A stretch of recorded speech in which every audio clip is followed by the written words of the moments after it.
Imagine this. It's 2020, and you've been stuck in your room waiting for something to happen when Netflix, from all of a sudden, recommends you an anime. Oh, Death Note?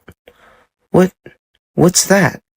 You click on it, and oh God. Death Note, for those of you who don't know, is a very spoofy story about, well, a lot of things from 2003 and written by Takeshi Obata. And this series is wildly popular, selling over 30 million copies, a stat more mind-boggling considering the series sold just 12 volumes. But my question is why? And to answer that question, I've decided to rank every episode. Enjoy. This episode is the perfect introduction to Death Note's protagonist and anti-hero, Light Yagami. Light is a truly fascinating character. The show drops him a book who will kill anyone whose name is written inside it, and he takes this very much to heart, becoming a mass murderer overnight. That alone isn't that interesting. A lot of anime have fantasy elements, and even more have modern settings. But in my opinion, what sets Death Note apart is how. Death Note's core is not a fantasy, but a strict, logical battle of ideals, akin to something more like a game of chess than Pokemon Red. And in that world, we have Light, a character with such a deeply backward idea of what justice even is, that it's really clear from the get-go that this guy has a god complex. And that is a really nice breath of fresh air, especially when a lot of shonen protagonists are the exact same character. A cheery face with a simple goal. And there are characters in that I like Goku or Naruto, which I will probably make videos on in the future. All that's to say, I don't think I need to explain to you why this makes this episode good. And believe me, Light's introduction is carrying this episode on its back and shoulders. In particular, this episode has a lot of exposition. In particular, the Killing Notebook, the Death Note, and Ryuk, a god of death. You see, after Light gets his Death Note, he meets Ryuk, a truly pants-shittingly terrifying god of death. And I really like him too. His gravelly voice and design are great. He's shockingly good comic relief, and he segues the plot perfectly into episode 2 when he gives Light official ownership of the Death Note. Very strong start, and by default, the best so far.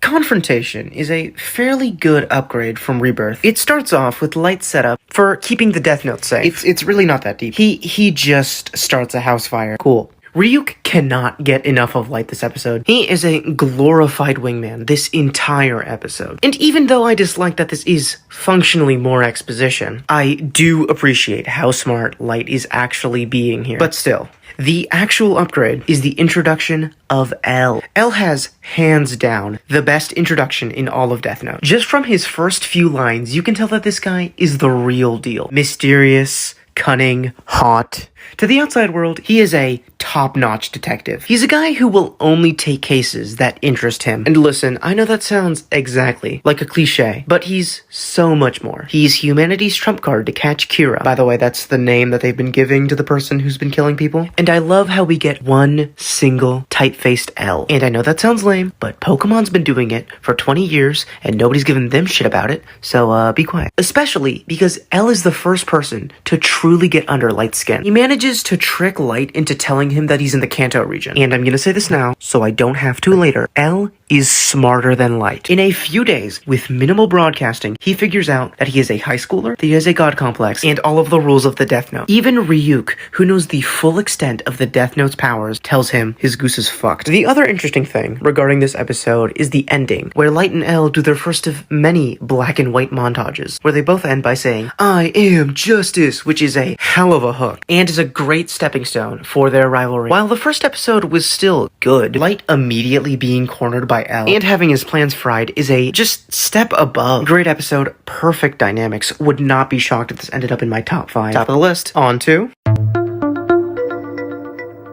Dealings is maybe the dumbest Light gets throughout the entire series so far. L only knows that he is a high schooler in Kanto, but plot twist, Light's dad is the police chief of the entire Kira investigation, which you would think would be a net positive for Light. You would be wrong. For some reason, Light decides to expose his police connection and how he controls the time of death. And on one hand, Sure. To plant fake evidence, they fall apart. But if he hadn't done this, the investigation on him would never have started. Light is being trailed by the end of the episode. Why? Because he took the suspect list from several thousand to 40.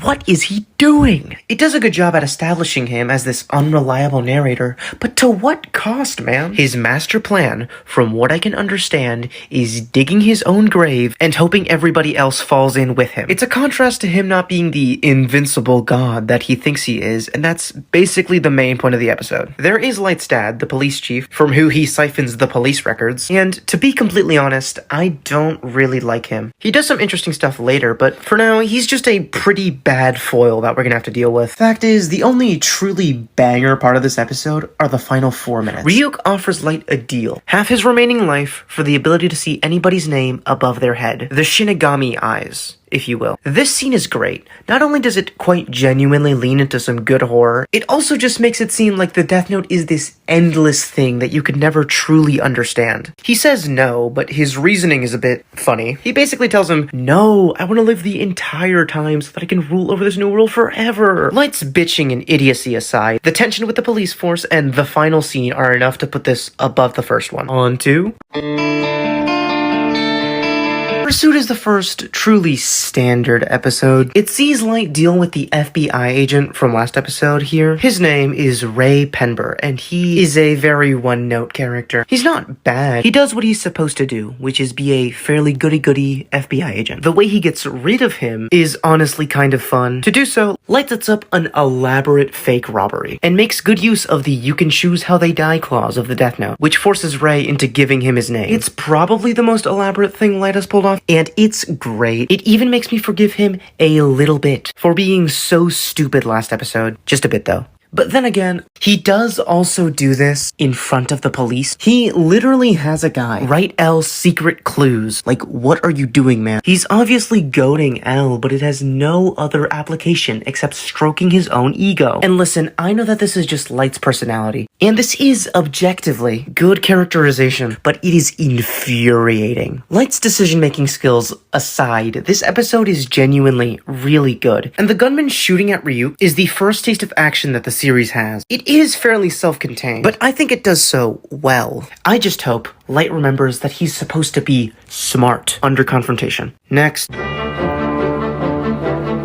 Tactics is on the fringe of psychological horror and sees Light at his best. For once, he actually makes himself harder to catch, which he does by making Ray unknowingly kill every other FBI agent. I absolutely love how this episode is shot from Ray's perspective. Seeing it through his eyes as Light basically gunpoint blackmails him is so cool. Fills the episode with a very natural sense of rising dread. That final shot, when he realizes that Light is Kira, is gold. In addition, it is nice to see Light's moral boundaries gray in real time. I mean, he kills all 13 FBI agents. They were just doing their jobs, man. And anyone with this facial expression is a part-time sadist. The remaining runtime is used to set up 2 key plot points. The less important is the introduction of Naomi Misura. She is, now was, Ray's wife. And I like her character a lot more than Ray. Not only does she have an actually interesting motivation in a dead husband, but she is also just a badass. And the biggie is that to stop the force from fully disbanding,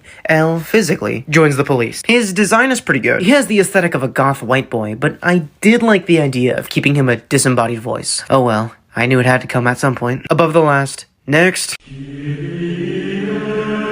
Unraveling sees 2 main things. For one, L meets the Anti-Kira Task Force in full. And for 2, Light and Naomi have their very first battle of wits. The portion with L is good for showing off L's personality as this weird fringe dude, and that weird dude just happening to be a compulsive genius. He makes a pretty good pairing with Light's dad since he's a straight man to his wild antics, and L directly explaining his own deductive skills shows the audience just how smart he is. I mean, he basically dismantles Light's plan, the one about him getting off the suspect list, in like 30 seconds. This is also a good time to mention Matsuda. Matsuda is the most important minor character so far, and I like him. He's doing a lot of heavy lifting for the comedy, which I always appreciate these more serious scenes, so, good job, Matsuda. And you too, Ryuk. Anyway, Light versus Naomi. She's correctly deduced that Kira is the one behind the bus jacking, and Light now has to scramble to kill her. He spends the entire episode placing these verbal traps to lure her in, and rightfully so. If the police figure this out, he is going straight to the gallows. I do enjoy their little conversational banter, and this is the first red-blue hair inner monologue sequence. I've always just loved how these things look. They're just so nice to look at. Very well written episode, well paced, overall,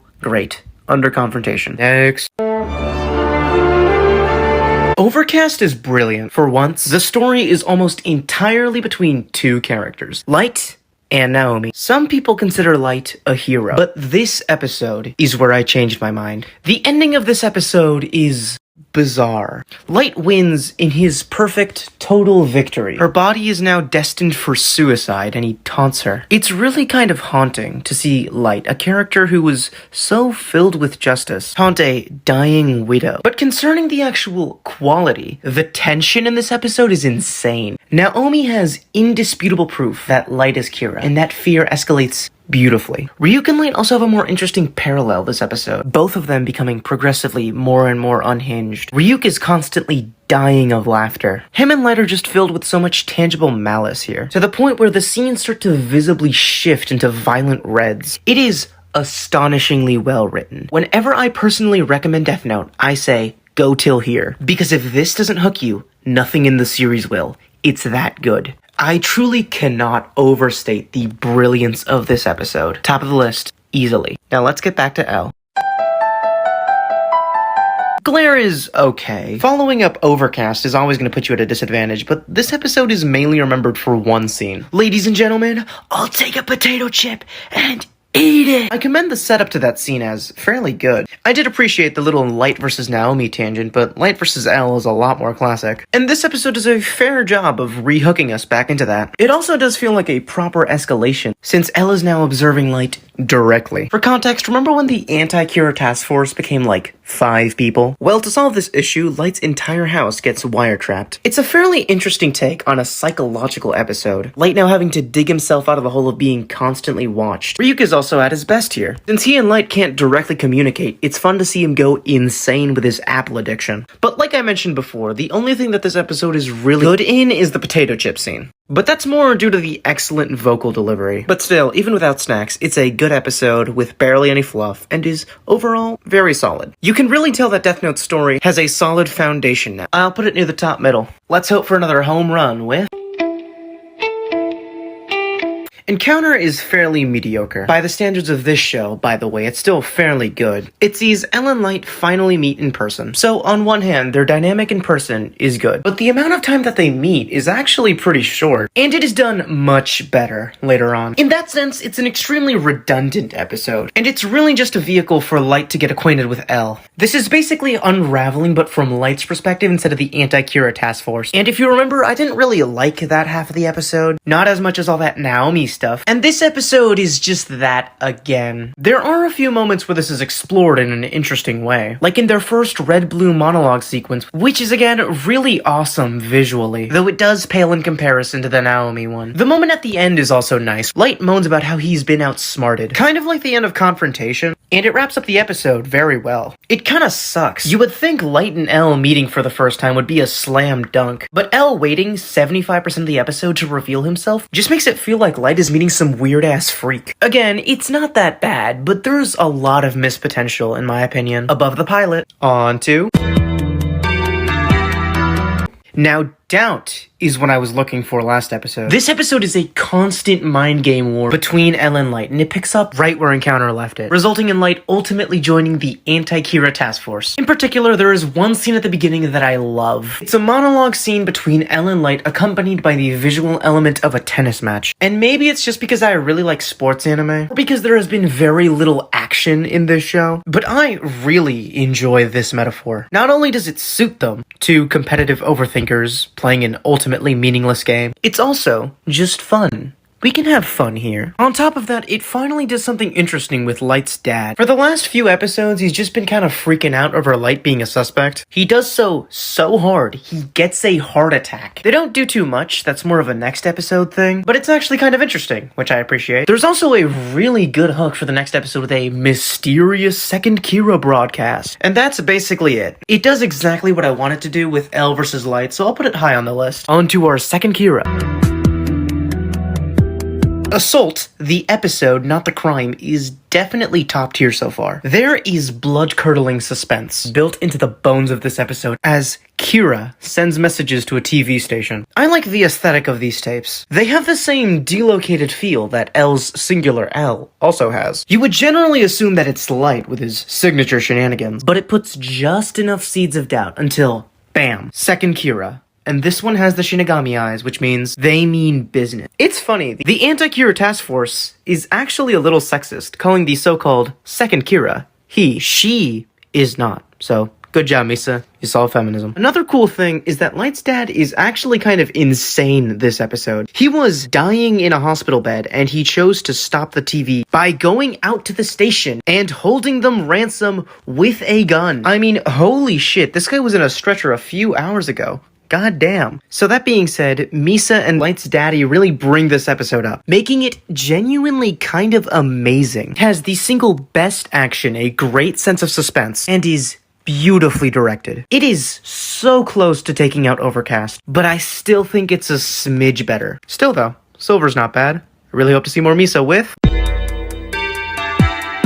You can definitely feel that love is a bit rough around the edges. It doesn't really have a central tension like the last few I've had, so it feels a bit flat by comparison. It maintains fairly minor story progression. It's really just hooking up Light and L on the same page, and they send a few memos back and forth between them and Misa. L makes Light pretend to be Kira while sending the memos, which is really funny. I mean, he's acting like the O.J. Simpson book. It also gives us a nice little glimpse into Misa's personality. I personally adore Misa as a character. She's very cheery and happy. It's a role that very few characters in Death Note have. I mean, there's Matsuda, I guess, and he gets like one line an episode. But even that somewhat good characterization is filled by her Shinigami Rem, a butch lesbian. I like Rem. I find her more interesting than Ryuk, partially because she can actually form genuine connections with humans. It makes her feel a lot more like an actual character. It's also ironic because the exposition that she's giving Misa is about the Shinigami who died for her, which is, a little tragic, but we'll get there in a bit. While there is a lot of great characterization this episode, it is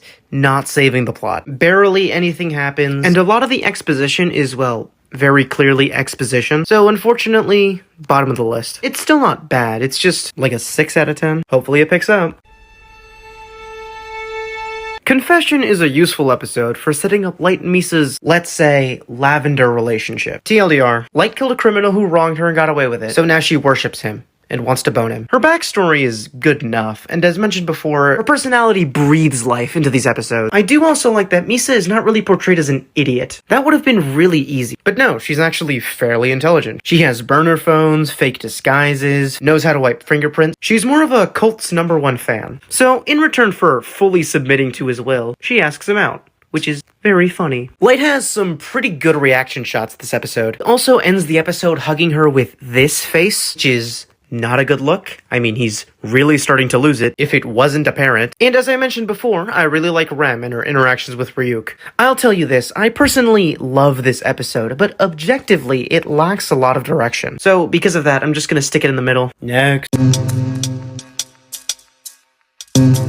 Friend is what I would almost describe as slice of life. The only real story progression is Misa sending Elle a message to convince them that they haven't met yet, which doesn't even remotely work. Elle turns this down so fast, it's not even funny. I mean, he says it's such a bad idea that it makes Light less likely to be Kira, which was completely unintentional, by the way. Apart from that admittedly funny plot device, and an unironically kind of wholesome moment where he says that Light is his first friend. The rest of the episode is really slow, where it's Light just having to deal with Misa all the time. She wants to have weekly dates. She's a model. Barges into his house unannounced. It's just all these little things biting him in the ass because Rem won't let him kill her. It is pretty fun. It gives you a slight break from the narcissistic mess that Light usually is. And the few characters in this episode have really strong dynamics. I'd struggle to call this actually bad, but in a sea of episodes that are also not bad and contribute something to the plot, this episode really gets lost. However, there is a good cliffhanger. Rem basically saying, if you kill Misa, I'll kill you. But even that, it can't save an ultimately mediocre episode. Above love, on to...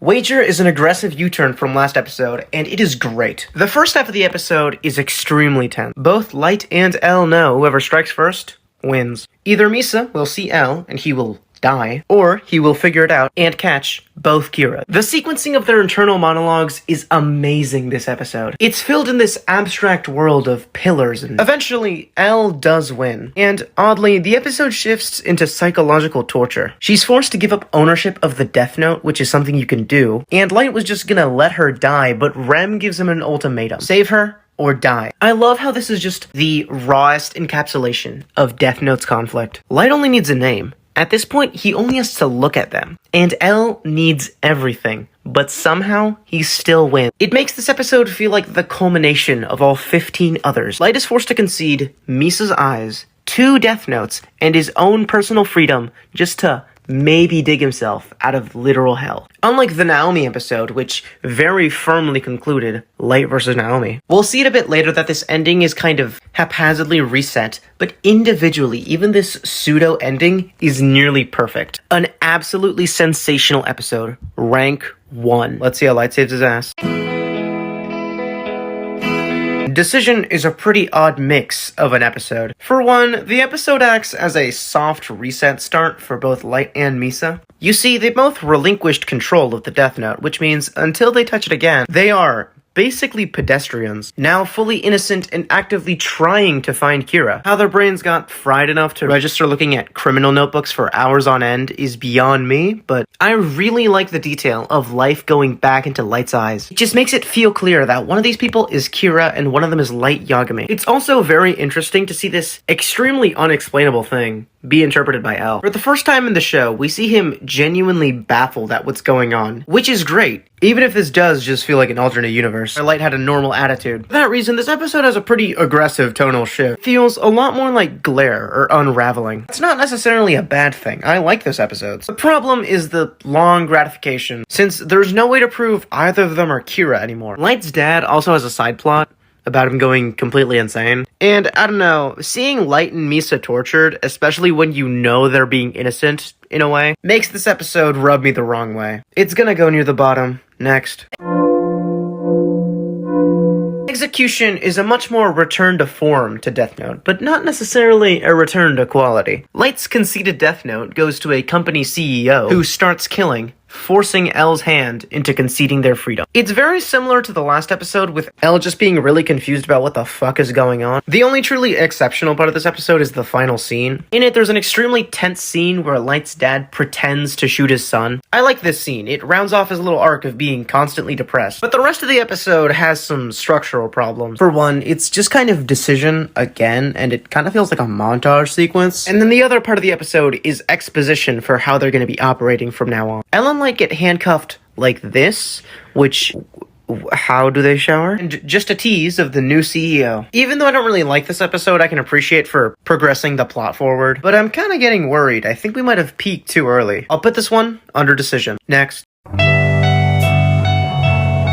Disregarding extremely minor plot progression, Ellen Gang just pinning the new CEO as Kira, this episode is mainly focused on a side character, Aizawa. A character so minor, I have not even mentioned him yet. I don't even really know how to describe his personality. He yells at Matsuda sometimes, but everyone does that, so who the fuck cares? Most of the episode is Aizawa grappling whether he should leave investigation or not since they were officially defunded. Even in his solo episode, his characterization is only okay. He has a nice ending. Him finally being able to spend time with his family is a decent payoff, but it really misses any deep impact. I just don't really care about this character, so I'm a bit apathetic towards this character. Ellen Light also have a fist fight mid-date with Misa. The choreography feels very well done, but I don't know, Death Note doesn't really work as well when it's using physical violence. The plot grinds along at a snail's pace. The character moments are nice, but I just don't really care about them. Maybe it's just me, but I really just don't like Aizawa yet. Bottom of the list.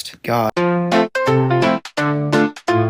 Matsuda is, shockingly, a Matsuda-focused episode. It's a direct improvement from the last one in basically every respect. Matsuda is a far more interesting side character to follow than Aizawa, and there is a decent enough amount of importance placed on the plot. Matsuda fools around enough to confirm that Yotsuba has like 10 CEOs, any of which could be Kira. He also becomes a manager for Misa to get himself out. I do appreciate having Matsuda do more things, and him and Misa make a good pair, so. We also get introduced to two interesting enough super agents, Iber and Weddy. The back half of the episode is definitely the highlight, though. In what I dub the Matsuda rescue sequence, he fakes his own death, so that none of the CEOs think that they need to kill him. To also spotlight more intrigue on the Yotsuba CEOs, they kill off one of their members. I'm fairly split on this episode. On one hand, it's a nice pace shaker to follow Matsuda in his well-meaning antics, but it's hard to shake the feeling that this episode isn't just filler with a very thin Matsuda-induced veneer. The developments in the plot just confirm their previous suspicions, so I don't really know how useful that is. So still, under the pilot. Makeshift is another kind of disappointing episode. I cannot stress enough, the plot is starting to move at a snail's pace. The only interesting plot details are the CEOs deadline the killings and they decide what to do. The entire episode is just Light and L arguing if they should arrest the 7 guys or just try and catch Kira. Obviously, they go with trying to catch him. You know that. I know that. They probably know that, and we just have to sit here twiddling our thumbs until we can get there. I think I briefly mentioned earlier how conceptually having a CEO being Kira would be interesting. Not as interesting as Light, mind you, but still enough to carry most of the episodes in an antagonistic role. I was wrong. It removes the entire battle of wits thing. They get some good mileage out of this in the future, but for now, it's just alright. I'll reiterate, this episode isn't flat out bad. It's got good characters, a pretty good idea, but nothing special really happens for 20 minutes. Bottom of the list. Performance is an episode where the plot actually kind of starts doing something. For one, we now meet the new Kira, Higuchi, who is a selfish, idiotic pervert. And might just be Ryuk reincarnated. This is one of the things that broke the Yotsuba arc, in my opinion. Higuchi is not really a villain that can pull a plot like this, at least very well. Still, considering that the plot has been stuck for several episodes and now we have a functional antagonist, I would still consider this a major upgrade from the last few episodes. Rem of all characters is the real standout. She re-shows herself to Misa to protect her and convinces Higuchi that she is still a functioning Kira. Like I mentioned before, I just really like Rem's character. She's surprisingly complex, a lot more than Ryuk, and adds a fairly good balance to this episode. She's able to carry a lot of the tension, especially when Higuchi, in mediocrity, fails at that. It overall just lets this episode hit way above its weight. That's also not to understate Misa. She also shows off that intellect that she had in the first few episodes. Lastly, I would like to briefly mention Mogi. Mogi is another character on L's team, and has a pretty funny recurring bit of being an introvert this episode, which I enjoy. TLDR, bad villains, good protagonists, and we finally found the plot. Right in the middle. Let's keep the ball rolling. Guidance is a genuinely good episode. For one, they use Higuchi to the best possible extent. They very easily psych him out by putting Matsuda on TV, and then they do that thing where it's like, in 4 hours, they will reveal the secret killer. He doesn't act like a pervert, and his oblivious incompetence is used to bulldoze the plot forward in a pretty fun way. But here, the plot takes full use of the fact that you hate this guy. And if you don't want to have a nuanced, complicated character, this is the best way to go about it, in my opinion. Another result of him being extremely rash is that it gives this episode an extremely rapid pace, and even the other guys have something to do when they officially turn on Higuchi. None are really that interesting, but I do appreciate their addition to the plot. It makes them feel like real characters, which is insane. I don't care about them. Also, there is a really great character moment between L and Matsuda. He trusts him with his life that he doesn't have the Shinigami eyes yet. So, congrats Matsuda. You were a net positive. Great pace, great fear, a kind of mind-boggling 360. This will probably go in like the top 1/4-ish. I'm really getting excited. Frenzy serves as the final episode for the Yotsuba arc. Higuchi loses, which I'm hoping you guessed correctly, and in my opinion, it's actually done pretty well. And that well is Higuchi losing his mind. After being duped by the Matsuda specials, he accepts the eye trade and looks like this for the rest of the episode. It looks pretty similar to that one shot of Ryuk. This episode follows his degrading mental state while being chased by police, and SWAT circled. Side note, Aizawa brings in the rest of the police, which is a really nice detail. Makes me kind of feel bad for riffing on the episode so much. L also learns all of the details of the Death Note, basically confirming Shinigami, Shinigami eyes, and the way that you actually kill people by writing their name inside the Death Note. I can't really think of that much analysis for this episode. It's not as aggressively smart as Wager or Overcast, but it very clearly wasn't trying to be. It's an action-packed finale for a more simple villain, and it works best for him. And despite my mixed opinions on the arc as a whole, this episode definitely sticks the landing. Top 3. Now let's get back to L vs. Light. Revival is infinitely better than everything that came before it. When Light retouches Higuchi's notebook, everything comes back all at once. And we get an absolutely insane series of plot twists. And side note, I really love how this one scene, him screaming, can be interpreted as him killing his old self. Because from this point on, that light in his eyes never comes back. Anyway, plot twist number 1. He has a Death Note piece inside of his watch, planning to kill Higuchi using his own blood. Plot twist number 2. He wrote fake rules in the Death Note to clear his name and used Misa to get the Death Note to kill L. This is cool on its own, but the fact that this happens after the Yotsuba makes this rebound hit like a semi-truck. Right after killing Higuchi, Light completely snaps. He declares divine judgment against L. For one, let me be clear. This is all insanely cool. Regardless of you knowing this or not, it is genius to see this unfold. And now you realize that Light has set himself up to be able to perfectly kill L. But that's not the only thing. L has control of a Death Note. He knows what Shinigami are. He knows there are 2 notebooks. It's not just that L versus Light is back. It's that both of these characters are at the height of their knowledge, at the height of their tension, and they both know one of them is gonna die. And it is really damn good. Top of the list. Easily. Next. Silence is indescribably good, and I beg you, one last time, before I tell you this, please, if you haven't already, watch this show. Alright? Alright. This episode has a beautiful mood. There's a sense of visible tragedy. Whenever L speaks, he is accompanied by the ringing of church bells. This episode is very deeply religious. It's religious to Light. You can feel L throughout this entire episode, ready to be judged by a god. And what's so tragically cruel about this episode is that L figures it out. He figures out the fake rule. He has somebody test it out with a death row inmate. He's so painfully close, but it's because of Rem. Rem who doesn't even care about Light. Rem who only wants to save Misa. My favorite scene in the show happens right before L dies. L and Light are both stopped on a staircase, and to, quote-unquote, atone for his sins, he cleans his feet, while the sound of church bells grows deafening. And in this moment, and in the entire episode, you can feel that L knows he's going to die. The actual direction of the episode is perfect. The episode is filled with these empty shots of rain, these empty streets and voidless reds. I love it because it doesn't pretend that there's a contest here. The entire relationship between L and Light is inherently unfair. And all this episode is the conclusion to that tragedy. And when L does die, when he's falling over because of Rem, who has sacrificed herself for Misa and is also dying, he looks up and he sees Light smiling, knowing that he's won. He was right, but it doesn't matter because L. Lolliot has lost and Light Yagami has won, and Light officially becomes the god of the new world. I don't need to tell you where this goes.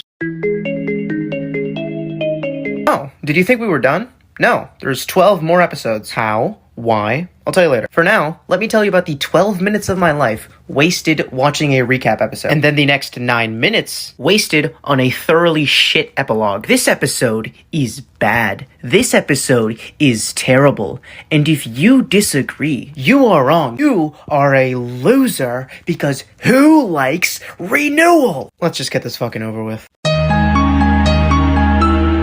Okay. Abduction is an actual episode. The episode time skips, and we are introduced to L's 2 successors, Nier and Mello, who are, by popular opinion, much worse than L. Nier's fine. He's the reserved analytical genius archetype, which is overused even in this show, but I could accept that. Who I have a problem with is Mello. I do not like Mello. He has a complex about not being chosen officially as a successor, and he is a whiny little bitch about it. Regarding the plot, it basically just sets up how both Nier and Mello want to avenge L, and to do so, they both try and secure Rem's notebook, who is in Japanese police custody by the head of the anti-Kira investigation, Light Yagami. If you couldn't guess, they haven't been doing a very good job of catching Kira. Nier tries to get the notebook by asking, using logic. Mello does this by kidnapping the head of the NPA, and then when he dies, kidnapping Light's sister. This makes me just not like him even more. Nier, on the other hand, has some pretty decent characterization. He really psychs out Light on a phone call, which is pretty fun. Even putting the exposition aside, because that was necessary, the feel of the show is just a bit off now. I'm definitely seeing why people hate this part, but I'll stay relatively optimistic. Still though, bottom 3. Next.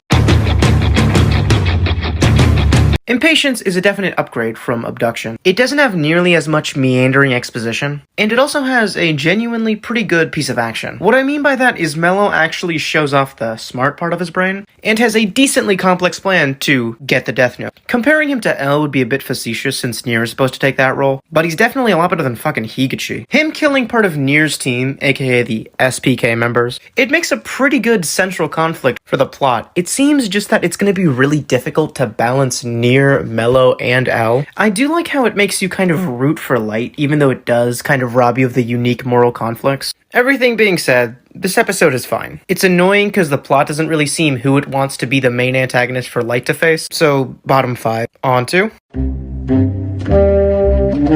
I actually really like Father. It has a good amount of well-moving parts. Instead of focusing on both Mello and Nier, they have Mello as the singular antagonist. As I mentioned before, he gets pretty intelligent as shit hits the fan. And him being put in the same situation that later Higuchi used to be in makes his character really stand out. This episode follows an organized police raid on Mello. Another Shinigami also appears. His name is Shido, and he has some very basic characterization. He's really just there to write the second Death Note out of the story, which makes more sense. It harkens back to the whole idea of only Light having the Death Note. The raid is well directed, and it maintains a decent amount of intrigue after Mello gets away and starts suspecting Light. That's all well and good and makes it a decent episode overall, but what really makes it shine is the resolution with Light's dad. Basically, a lot of plot stuff happens, and he gets the Shinigami eyes, but Light switches around all of the notebooks, so it makes it look like he's not Kira, because he can't see Kira's lifespan. So, he gets to die happy. It's a good reminder that anybody who uses the Death Note is going to die. Ryuk mentions it at the start. Anybody with a Death Note ends up on a bad way.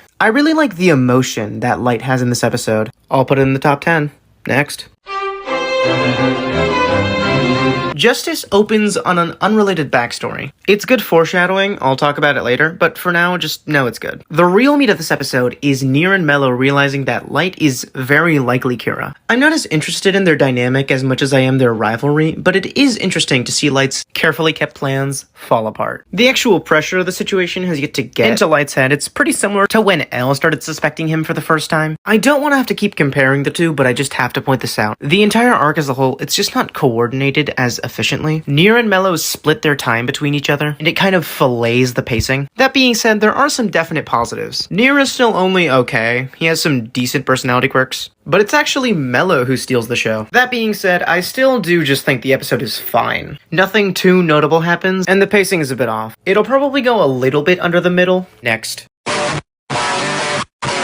Transfer sees the introduction of my new favorite character, Mikami, aka the fourth Kira. Plot-wise, Nier starts asking anybody information about Light since he thinks he's Kira. And of all characters, Aizawa spills the beans. When even the minor characters start suspecting you, you know you're screwed. That being said, Nier is also great in this episode. It's the first time he's actively felt as threatening as L was. Mello is also not in this episode, so it removes some of that clutter. Anyway, Light going back to 24/7 surveillance means he has to come up with another one of his weird, complicated schemes. This one involves giving his death note to his most loyal supporter, Teru Mikami. Best way I could describe him is by telling you about a time when he saw a cult about an online Kira personality that became corrupt and he immediately killed them. This guy is an even more extreme version of Light. When he kills somebody, he says, delete! He has action frames for writing names. For Mikami alone, halfway up.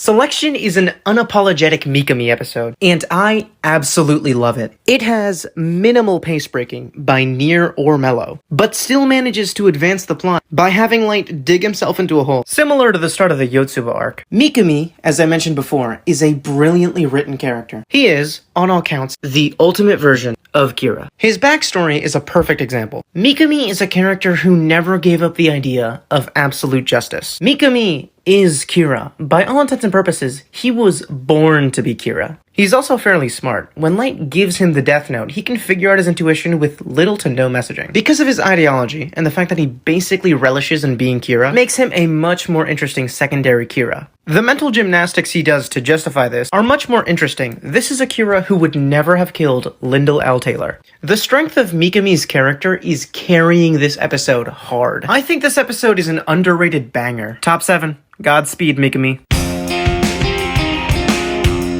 Scorn is a mixed bag, and not a good one. For one, Mellow continues to not do anything, so this episode is fully hinged on Near. That wouldn't be that bad, but they have yet to develop his character more than just being a worse version of L. That aside, this episode's pacing is just really weird. It spends way too much time on the argument between Misa and this random anchor woman. And of course, they're arguing about who wants to bone Light. Light is only using the anchor woman to communicate with Mikami because of the whole 24/7 surveillance thing. But she actually was in the series beforehand. She was the girl Light was dating in the Ray Pember duology. I don't really know why, it seems like a kind of random callback, but cool. The episode is really just to set up more Mikami and Takata. So in that sense, it just kind of feels like exposition. Not very interesting exposition either, mind you. Takata is barely a character. The episode does end with a pretty good hook, though. Basically, they trace the connection between Light and Mikami, and he uses it in public, which is obviously a bad idea. Whatever, I'll talk about the plot stuff later. It's really just Takata for me, I just don't like her character. Bottom 5.